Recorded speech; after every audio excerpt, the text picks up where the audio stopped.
Hey, what's going on, guys? Welcome to this very special edition of the Main Event Talk right here on YouTube. It is Sunday, April the 19th right now, and had a very interesting week to say the least. I have not had the opportunity to post a whole lot more stuff on the Main Event Talk, talking about a lot of things that are going on in wrestling, and talk about a lot of things that are happening pretty much in my life and everything else like that.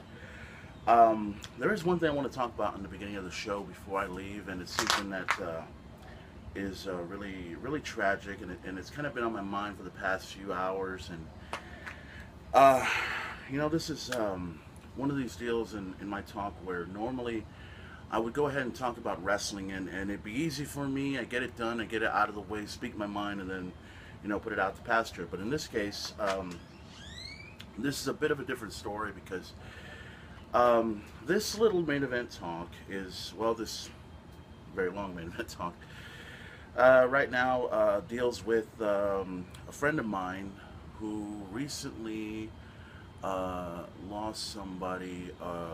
I believe it was around, if I remember this correctly, around 1 a.m. April 19th of this year.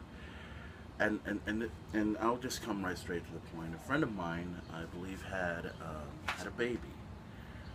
This just a few hours ago, as a matter of fact.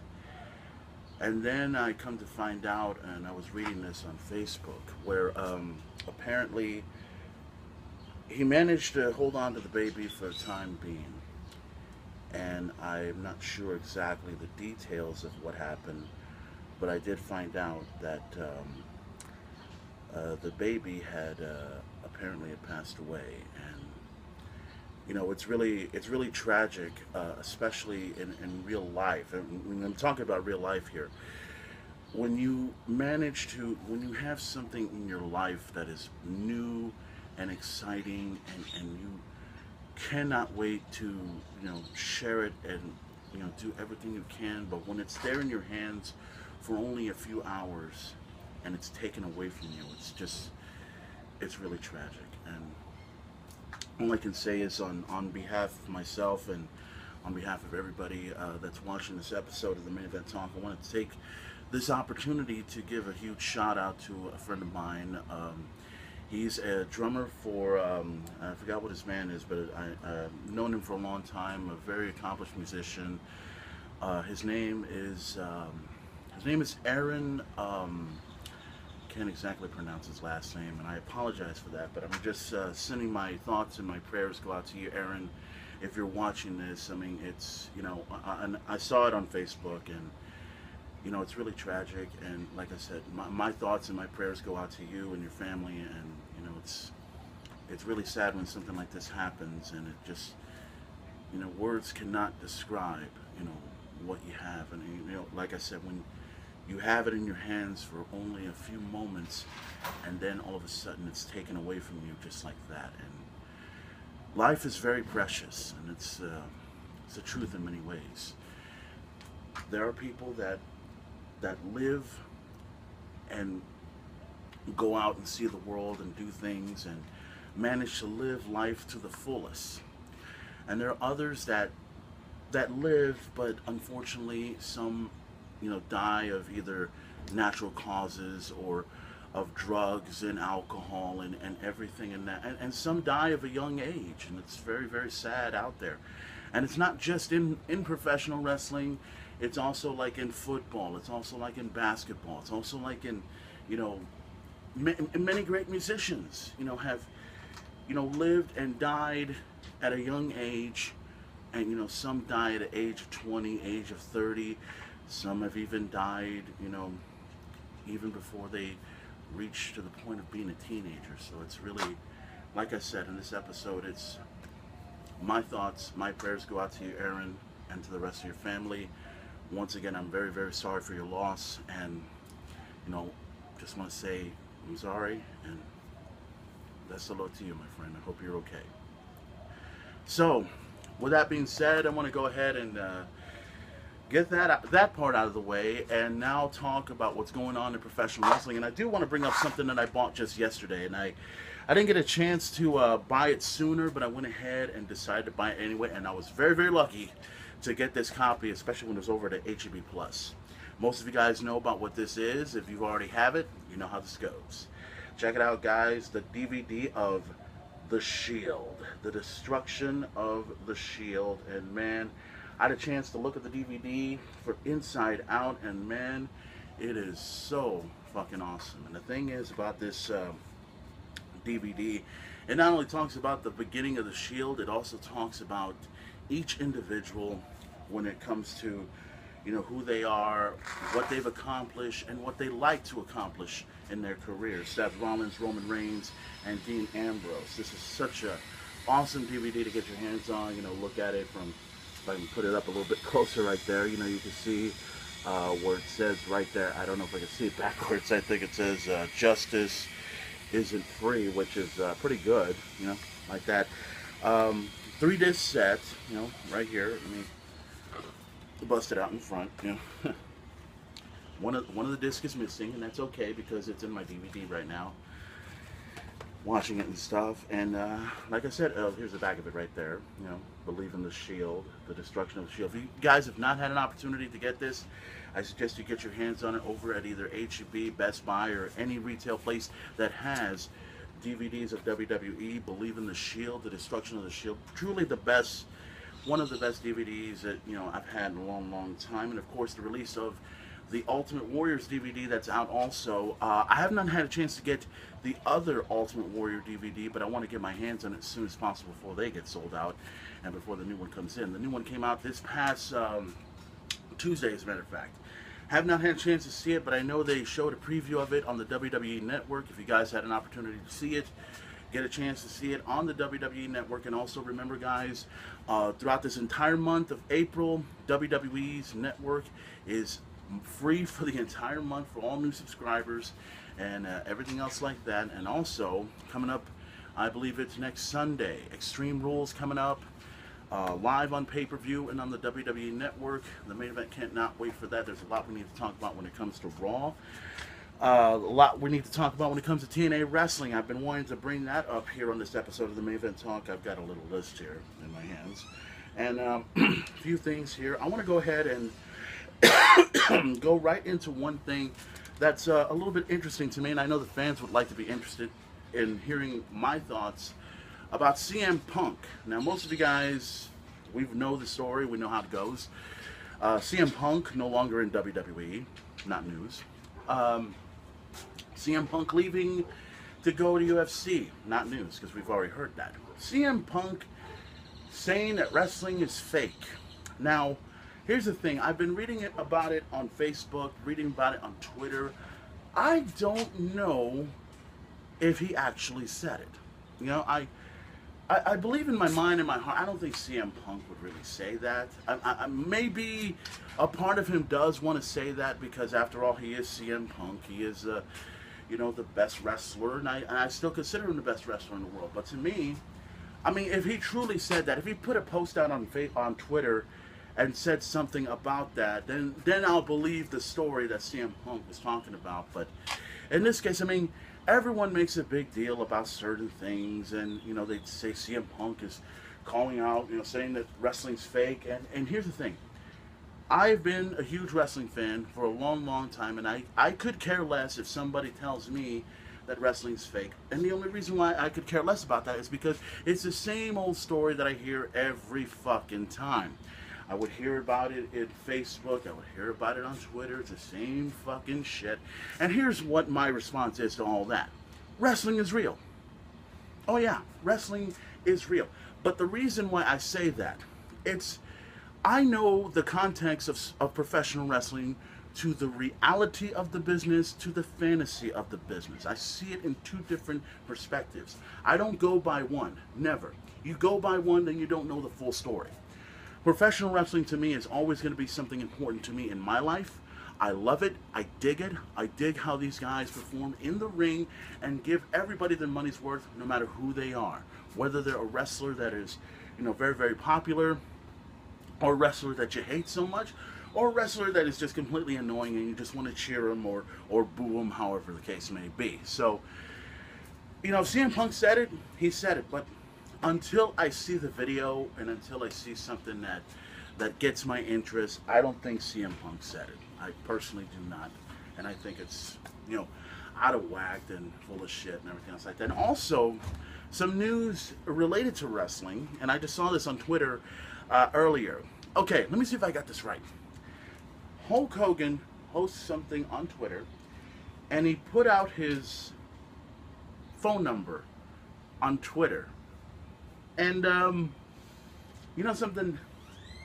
That's one of these things that, you know, if I'm going to give, and this is personal for me to you guys, if I'm going to go ahead and give you my number on Facebook, now, here's the thing, and I bet everyone has seen this on Facebook and on Twitter and everything else like that. You know how you flip through, you go down, you scroll up and down on Facebook or Twitter or something like that, and then you notice somebody goes ahead and decides they're going to go ahead and post their number on Facebook and think that, okay, that's the way to go. Okay, this guy calls or this girl calls or whatever. And then you get a mysterious call and it's not even the person you gave your number to.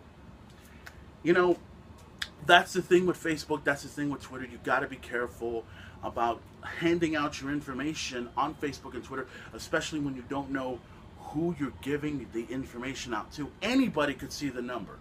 Anybody could see the number. Or here's this. Somebody could just go ahead and throw the number out for some odd reason and trick people just to see what kind of reaction they get, right? Just like that, okay? So here's my advice. And Hulk Hogan, I don't think will watch this episode of the Main Event Talk, but here's the thing, brother. If you're going to put your number out on Twitter, there's this thing called DM on Twitter, which is called direct message. You put the direct message out, give that person your phone number, and they will call you, no problem. If you post that out on Twitter, there will be millions and millions and millions of Hulkamaniacs wanting to call you and tell you a bunch of stuff, including that you're the greatest wrestler of all time, you're badass in yellow and white, you were cool, the NWO, you fucking suck, you're a bitch, you're an asshole. You're going to get a bunch of those fucking calls, messages, and everything else like that, and it's going to blow up on your fucking phone because you decided that you're going to go ahead and put your number out on Twitter for the world to see. Here's the thing, Hogan, eliminate the number. Please, eliminate the number. I, personally, will never, ever give out my number to anybody, under any circumstances, okay? If you're a close friend, I'll do it. If you're a best friend, I'll do it. If you're a family member, I'll do it. If you're some hot chick, that's a big question mark over that one, okay? So, word of advice to everyone, don't post your number on Facebook or Twitter at all. Because chances are, you're going to get a moron that's going to want to call you. And especially when it comes to the beautiful women that I get on Twitter and on Facebook. You ladies, and this is going out to you too.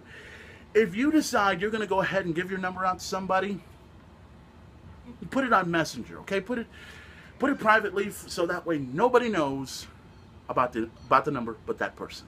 You put it out on Facebook, you're going to get some moron to call you. Hey, I'm Eden. Or, hey, I'm George. Hey, I saw you on Facebook, man, and I want to date you. Or I want to have sex with you. I want to show you my 2-inch fucking dick. Give me a fucking break. Leave the number alone. Put it out, okay? And if you put the number out, at least put a fake number out so that way nobody call you. You know? Alright, now that we got that out of the way, let's talk about WWE RAW. Let's talk about what's going to happen next week, or this coming Monday, on Monday Night Raw. As you guys know, the Authority is coming back, which means big things could happen, or stupid things could happen, or somebody could get fired, either way possible. I'm kind of a little bit curious about what they're going to do with Kane. And here's the thing that I'm going to, voice my opinion on when it comes to Kane. Everybody saw what happened this past Monday night on Monday Night Raw. The whole thing with the Big Red Machine pretty much laying down for Seth Rollins. And that,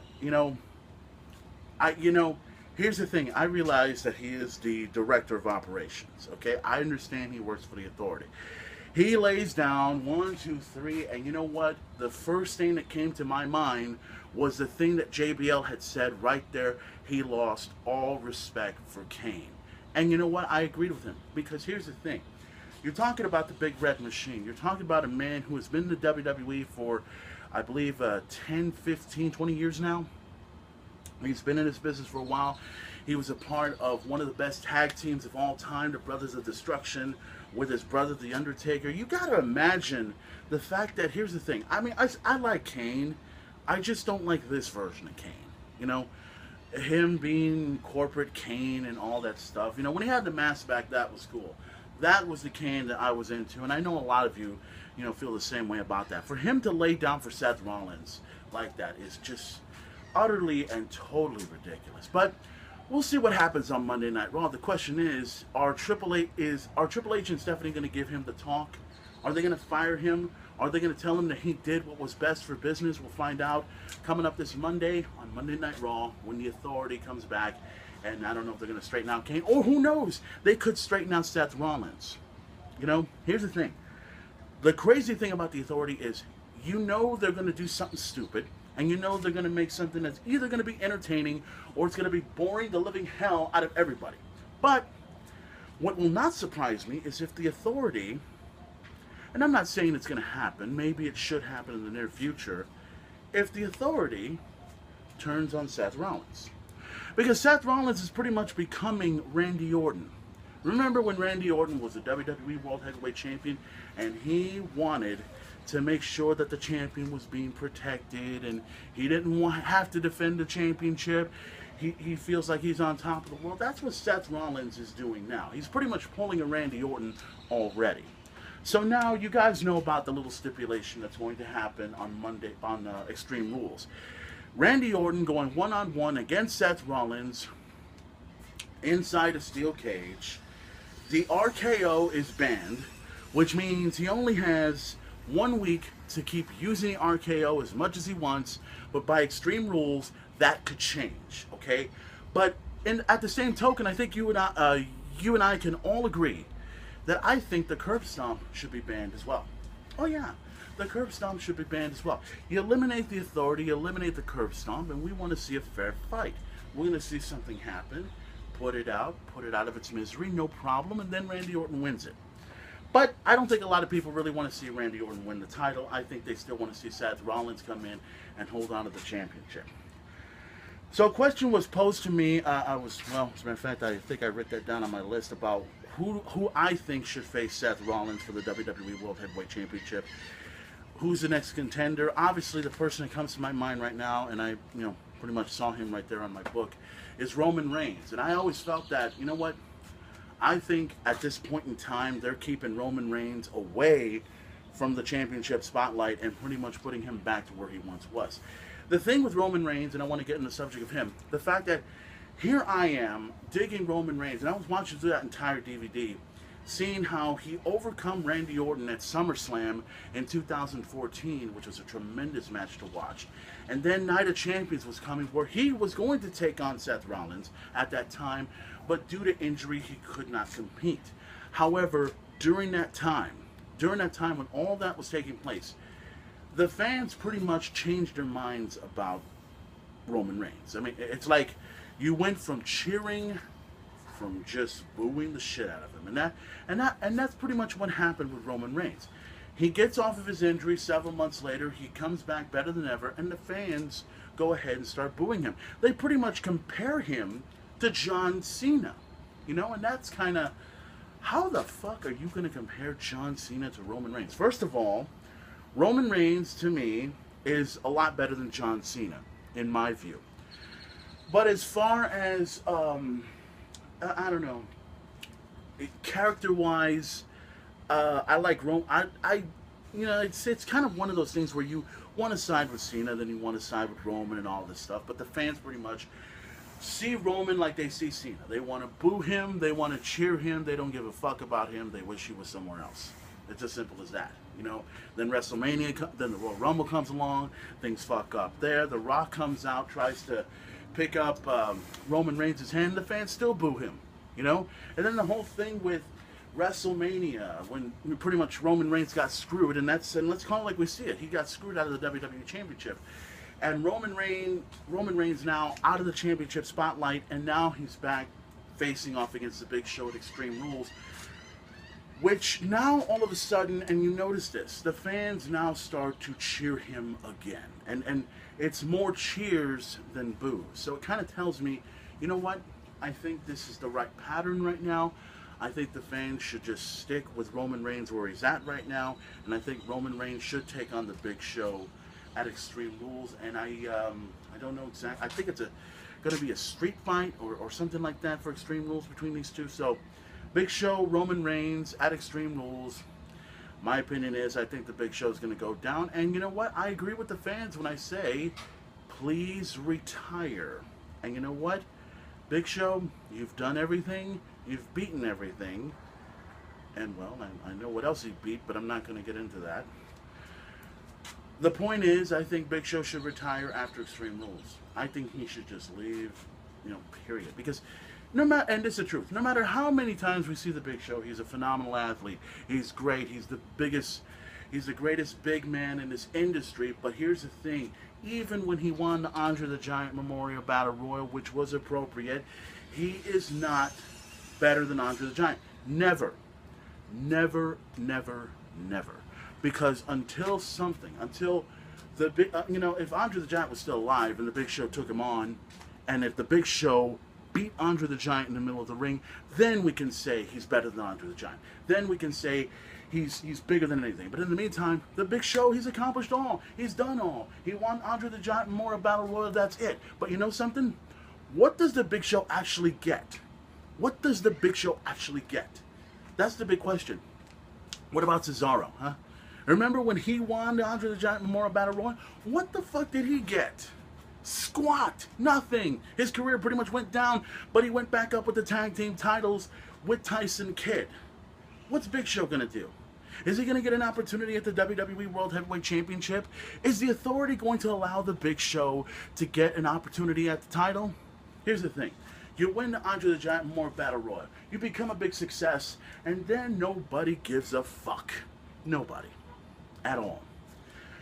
So I hope that at Extreme Rules, the Big Show gets exactly what's coming to him against Roman Reigns. Simple as that. Now, we go from that to the Divas. Now, I want to personally give my opinion and my thoughts about, let's see, Naomi. I want to give my opinion about that because, first of all, I'm glad Naomi turned heel. And there's also a lot of people that are saying the reason why she turned heel was because her husband, I believe it's Jey Uso, got injured. And yeah, I think it's Jimmy and Jey. I mean, I can't really tell the difference there, but it's I heard that he is out of action for a while, and Naomi is going to be pretty much competing in a heel level. And all this started because the fact that Paige won the Divas Battle Royal this past Monday at the UK in her hometown in London, England. And Naomi goes ahead and makes a statement by injuring Paige. Now, we don't know exactly how long, we heard about Paige being injured and everything else like that. Will she compete at Extreme Rules for the Divas Championship against Nikki Bella, or will someone else take her spot?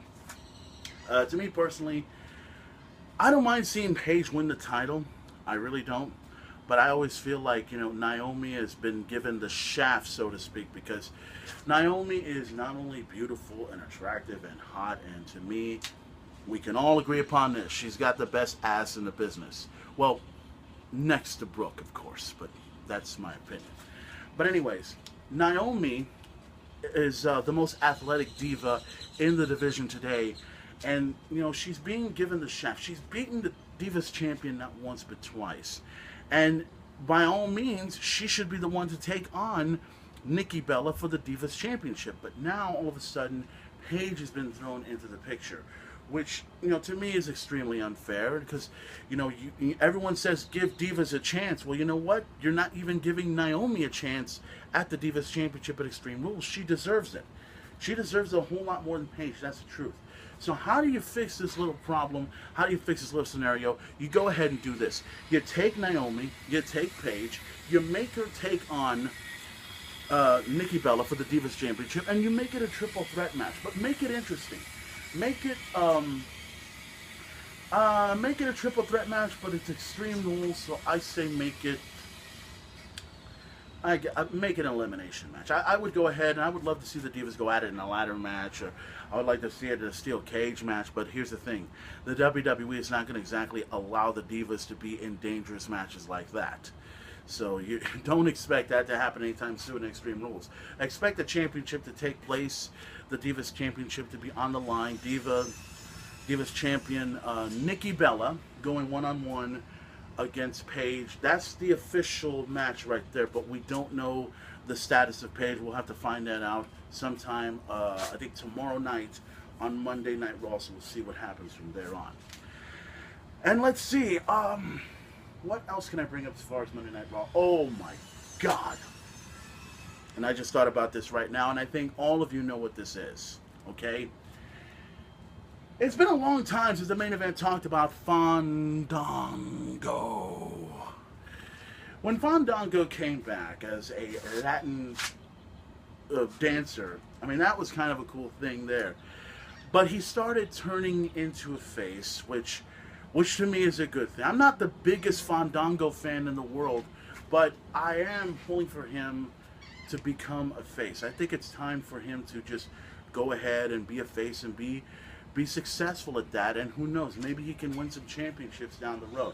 So now, all of a sudden, here's Fandango, loses a match to Cody Rhodes, if I remember correctly, and then goes ahead and decides to dump Rosa. First of all, what kind of moron wants to dump that fucking diva? Why? Oh, that ass, that curves. The fact that she could speak Spanish. I mean, if you make love to her, you would bang the shit out of her while she's speaking in Spanish. Mi amor, órale. But anyways, goes ahead and dumps Rosa, and then proceeds to tell the fans that he's going to go solo, and he eliminates the old entrance music, and he brings back, oh yeah, you know what it is. You know, I bet you guys are doing it right now, aren't you?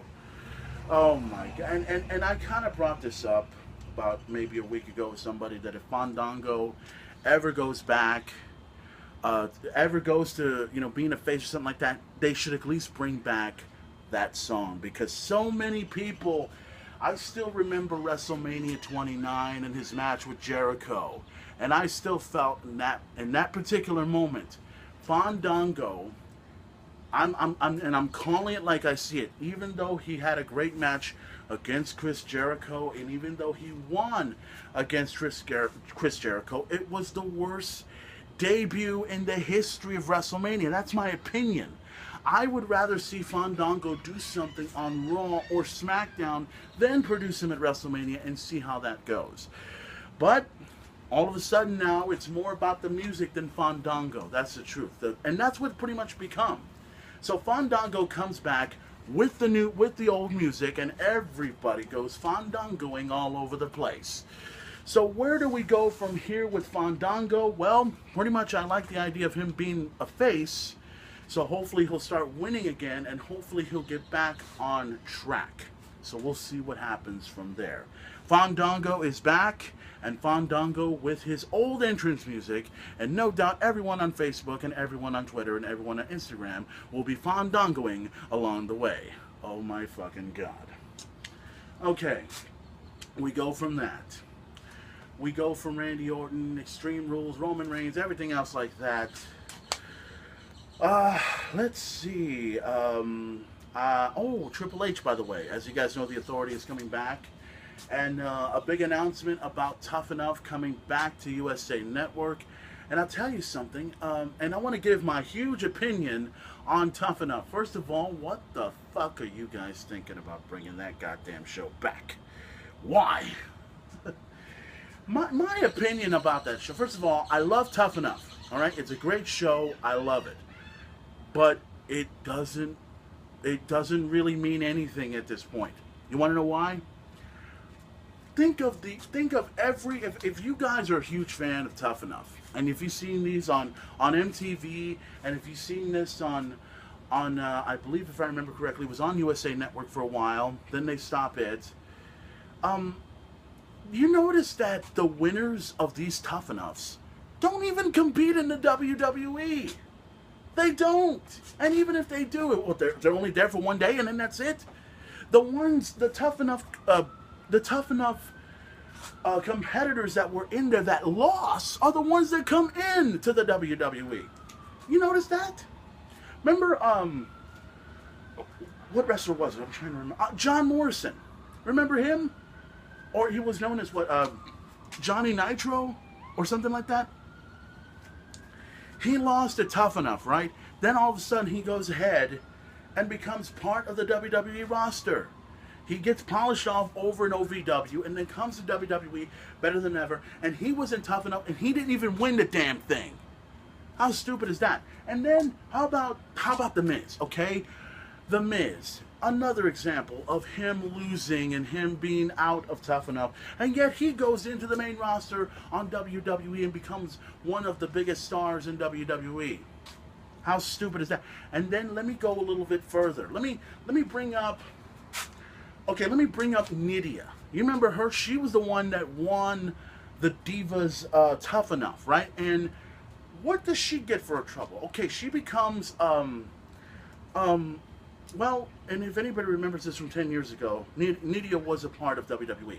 She became a part of the SmackDown division and was basically, and I'm going to call it like I see it, she was hot, she was gorgeous, she was beautiful, but she was also a trailer park trash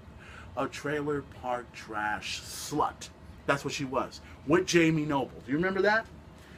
And what did she accomplish? What did she really accomplish besides being a slut on WWE? Nothing. She didn't even have an opportunity to go after the women's championship at the time. And where's her career at now? She hasn't even been in, she was only in WWE for what? A few years? And then that's it. And then what about Maven? What about him? He won Tough Enough, right? He was in WWE for a while. He was with Al Snow. He was a part of a team in Survivor Series. He won a part of that team, and then that was it for Maven. And then all of a sudden, the last time I saw him, he came out in some ridiculous reality show and started putting on women's dresses. I think that's what I remembered from that show. Here's the thing. I'm not the biggest Tough Enough. Well, I am one of the fans that loves Tough Enough, but I don't exactly watch it as often. And the only reason why I don't watch it is because the competitors that you bring in to this Tough Enough competition, all of a sudden it ends up being a point where the losers are the ones that end up in the main roster in WWE, while the winners are there for only a short period of time, and then that's it. They're done. They're trashed. They're out the fucking window. So what makes the WWE, and this is the truth, and I want everyone to hear this, what makes them think that I'm going to go ahead and watch Tough Enough anyway? For what? To see a bunch of drama, a bunch of shit that I see already on VH1, or see a bunch of shit that I see on Bravo TV or NBC or anything in that particular nature? What am I getting out of this? Tough Enough is basically a ridiculous reality show that's something that's off of Survivor or something that's off of Big Brother or Amazing Race or any of those things. If you get somebody that wins, I want that winner to accomplish something in the WWE. I don't want the losers to accomplish anything in WWE, because the losers are the ones that become successful in the business. That's the truth.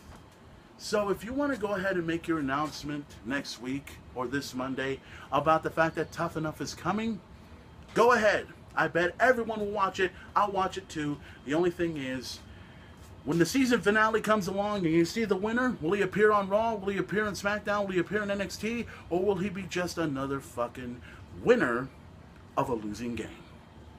We can all agree upon that, right? Oh, and word is, I think supposedly Chris Jericho is supposed to be hosting, I think he's supposed to be hosting Tough Enough this year. Stone Cold Steve Austin can't do it this year because of his show, The Broken Skull Ranch. And I love watching that show, by the way. That's just a pretty awesome show. Well, I don't watch it that often, but there have been a few times where I go ahead and watch CMT, and I would see Stone Cold Steve Austin. He has a show and everything else like that. Of course, he has his own podcast and everything else like that. So if you guys had an opportunity to check out the Stone Cold Steve Austin podcast, check it out on Podcast One. I think they had an Amford or something like that. Check out all of his shows, including JR. JR has a show in it as well. And the Jim Cornette Experience, I believe, is also on the podcast as well. Okay, we got all that WWE Raw out of the way. that's done, let's talk about TNA Wrestling for a bit. And I want to go ahead and make this announcement right here, right now, ladies and gentlemen. We have brand new TNA World Tag Team Champions. Yes, we do. As you guys know, the Wolves did suffer an injury. Eddie Edwards' ankle, I believe, was shattered, and he's not able to compete anymore. But I do know that Davey Richards, he's competing as a singles competitor in TNA Wrestling, and which is good to see, because I love Eddie Edwards, I love Davey Richards. They're both two of the best wrestlers, and one hell of a tag team combination. They're really shaping up to be one of the best tag teams in the history of TNA Wrestling. So the new tag team champions, you get 8 different teams to compete against each other. You got the Hardys, you got the Dirty Heels of Bobby Roode and Austin Aries. You have, of course, the Bromance and Mr. Kennedy and Rockstar Spud, EC3 and Bram, and that's kind of a crazy combination right there that I really don't want to talk about. The teams competed, each team faced off against each other, and each one advanced. 4 teams advanced into the Ultimate X for tag team gold, and this was a first to me, because somehow I knew the Hardys were going to win it, and they move on and head over to Ultimate X. The same applies with Austin Aries and Bobby Roode. EC3 and Bram were in it also, and I believe, what's the other team? The Beatdown Clan.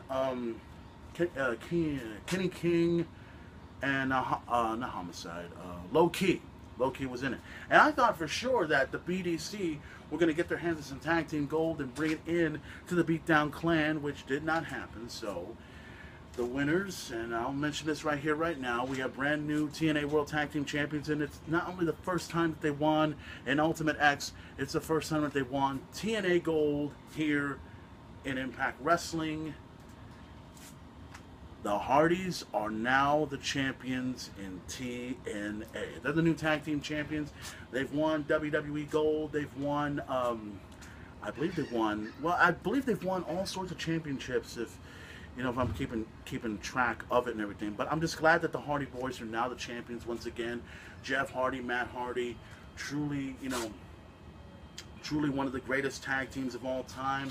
And my thoughts and my congratulations go out to Matt and Jeff Hardy for winning the tag team titles in TNA. And now they may change the face of tag team wrestling, because the tag team wrestling over there now, I mean, it's slowly dissolving, but it's also picking up a little bit, because they're starting to pick up new teams and starting to pick up new talent over there. So I can't wait to see. It would be great to see the Hardys in there against, and believe it or not, the opponents that I think they should take on is Kenny King and Low Key, because to me, the Beatdown Clan is, to me, the hottest group going, the hottest faction going in TNA Wrestling right now, with MVP and with a new member, Homicide. As you guys know, Samoa Joe is no longer in the BDC, so now he's a part of NXT over in WWE, so he's making a huge name over there. He hasn't debuted yet, so all of us are anticipating to see Joe in the WWE very, very soon, so I can't wait for that. So, to me, in the near future, I think we're going to see the Hardy Boys defend the Tag Team Championship against the members of the BDC, Kenny King and Low Key. That should be one hell of a tag team match to watch. So that's something in the near future to look into. Speaking of tag teams, let's talk about breakups. Let's talk about tragedy. Let's talk about the greatest tragedy in the history of professional wrestling. You know what? Oh, I'm all choked up right now because I can't believe that this took place. I mean, why? I mean, why? Why now? I mean, you were such a great tag team. I mean, you guys were everything. You were the best tag team walking the face of this earth. And now, you've gone down. You've gone down the tubes. And now people are wondering if we'll ever see this team again. They want to see you again in the ring. And it was just such a tragedy. Oh, such a tragedy. It was a huge tragedy when I saw Robbie E. lose to the hottest woman in TNA Wrestling, Brooke. Best ass I've ever seen, by the way. Then he stays away from the bromance for a while. And then tries to compose himself, tries to get the team together. And then they had the opportunity to win. An opportunity to go on to get tag team hold. And then they lost. They lost to a better team. Oh my God. They lost to the Dirty Eagles. They lost to the greatest man to ever live, Austin Aries. And the infector of professional wrestling, Bobby Roode. And then they imploded right there. It was so tragic. They all wanted to call Dr. Phil and see what they could do about fixing the bromance. Get together, man. Bruh, bruh, bruh, bruh, bruh. Okay, can we get out of this fucking bullshit, please? Oh God, the bromance break up. Oh, my heart bleeds for you. My dick is falling off, my fucking God. Here's the thing. The bromance should have broken up a long time ago, okay? I've never cared about that team. And personally to me, the bromance just needs to go the fuck home. Get the hell out of here. Jesse, Mr. Peck Order, or whatever, you no talented bitch. You ain't got no business in this business. And Robbie E., you Zack Ryder wannabe. You will never live up to what Zack Ryder has done, okay? And you know what?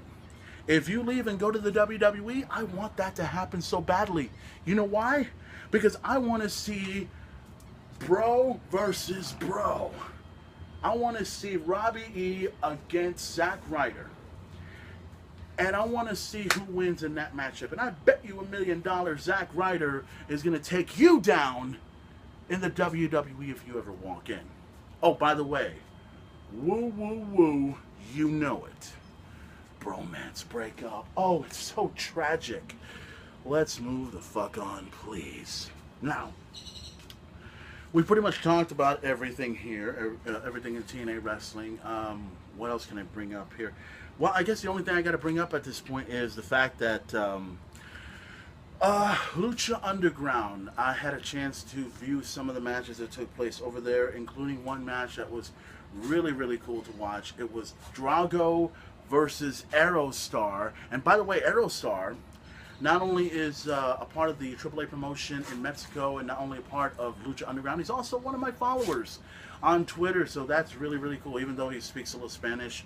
You know, no hablo español, cabrón, o sé, or something like that. But anyways, it was a tremendous match to see these two great luchadors go at it in Lucha Underground. They've competed in, I believe, a series of 5 matches, which Drago won, and he beat Aerostar. And Dario, the owner, goes ahead and puts out one of his opportunities out.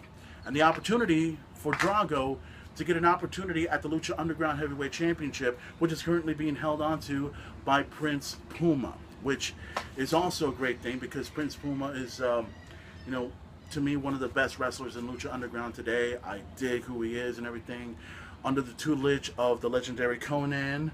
And also, you guys know about Supermax. He's also a part of Lucha Underground as well, which is very, very appropriate because I like to see Hernandez go one-on-one against Cage.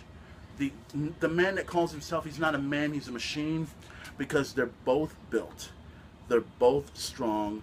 But the biggest difference, I think, between Cage and Hernandez has toughness in him, and also he flies like a goddamn luchador.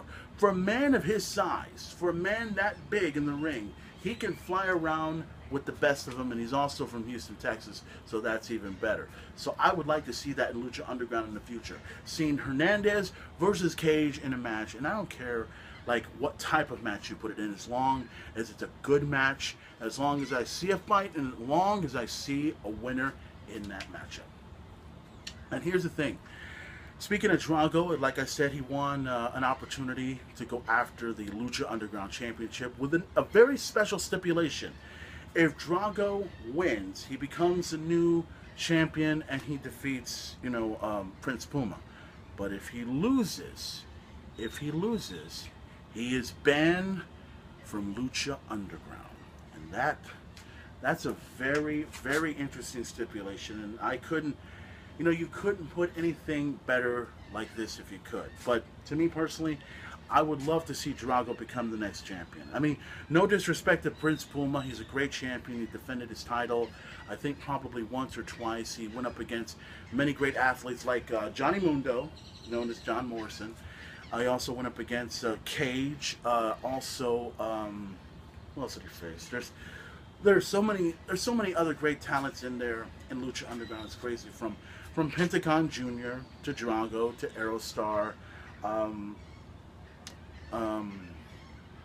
Man, there's so many names that and of course Alberto Del Rio, or actually Alberto El Patron, who's also a part of Lucha Underground, and I can't wait to see him in the ring, and I hope to see him compete for the Lucha Underground Championship in the near future. That's also somebody that I'd love to see in the ring very, very soon. So Lucha Underground doing badass.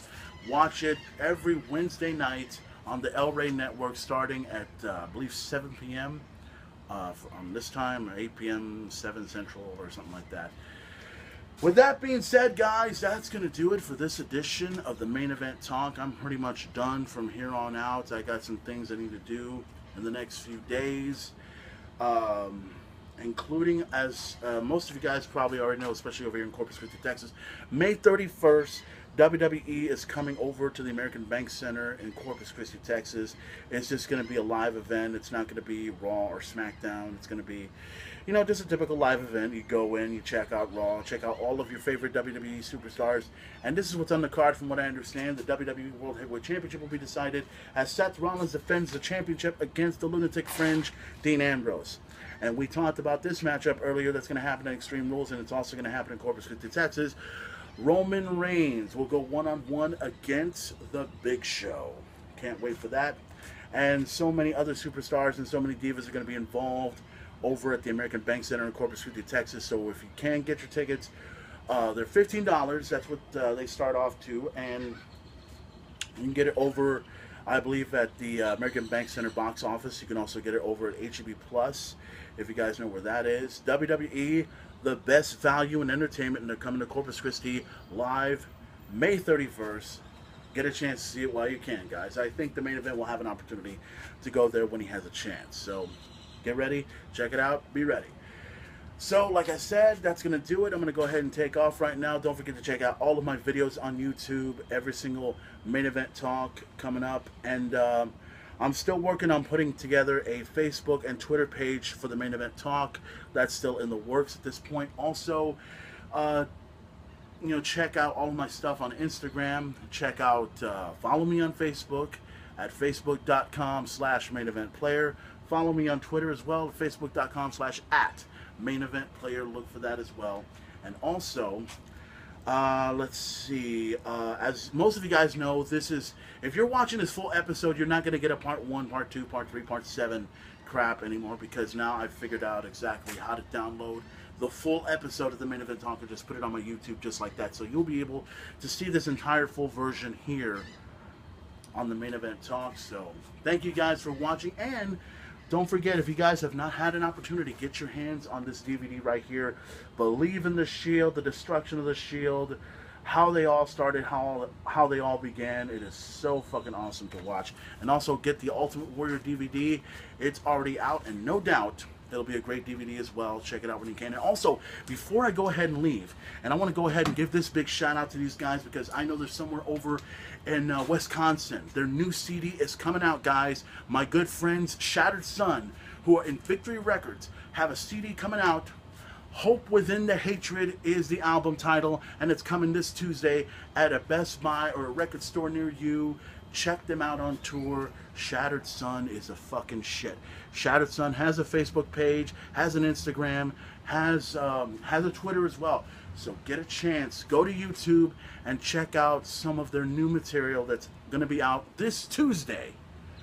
And I can't wait. Shattered Sun, I've been so proud of these guys, from Marcos to Robert to Henry to everybody a part of that group, and I'll tell you something, they've come a long way, guys. And even though they're from Alice, they would like to, personally say that they're from Corpus Christi, Texas, which I'm very, very proud to say that. And also, they're on tour with Exodus and Testament, two of my favorite thrash bands of all time.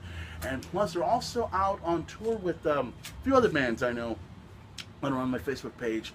If I remember, I can't exactly pronounce their name correctly, but I know they're from Denver, Colorado, and they're also another band that's also from Metal Blade Records. I think it's called Legion, I think.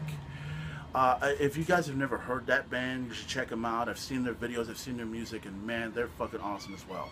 So, once again, this Tuesday, guys, Shattered Sun's got a new CD coming out, so be ready for that, alright? This Tuesday, get it at Best Buy, get it at Disco Round, get it at any retail record store, or, I don't know if they have it on iTunes yet. They may have, I don't know. But when you can, get the Shattered Sun CD. Hope Within the Hatred is the title. Be ready for that, guys. Shattered Sun, I'm proud of you, and I hope you guys come back to Corpus real soon. And if you perform at Theo's, go right ahead. And do me a favor. This is the biggest favor of them all, and this is what I'm asking for, greatly. I shook hands with Chuck Billy at Theo's. That's historic. But what would be historic is if you put Shattered Sun, you put Exodus, you put Testament at Theo's. And you're going to draw a crowd like a motherfucker, okay? You're going to get every single thrash head to go over there and check out Shattered Sun, check out Exodus, check out Testament. Richard, you're hearing this, you're listening to me. Here's the thing. This is a money-making idea that you've got to capitalize on, okay? 3 awesome bands at Theo's. A lot of people drinking beer, getting fucked up, and making money. That's how it fucking goes. So, once again, Shattered Sun, be ready, and more importantly, get your hands on the CD, guys. It's going to be tremendous. Once again, congratulations to Shattered Sun. You guys are the fucking shit, and I can't wait to see you come back to Corpus very, very soon. Why? Because I can, and I want to. Any questions? Enough said. Believe in the shield.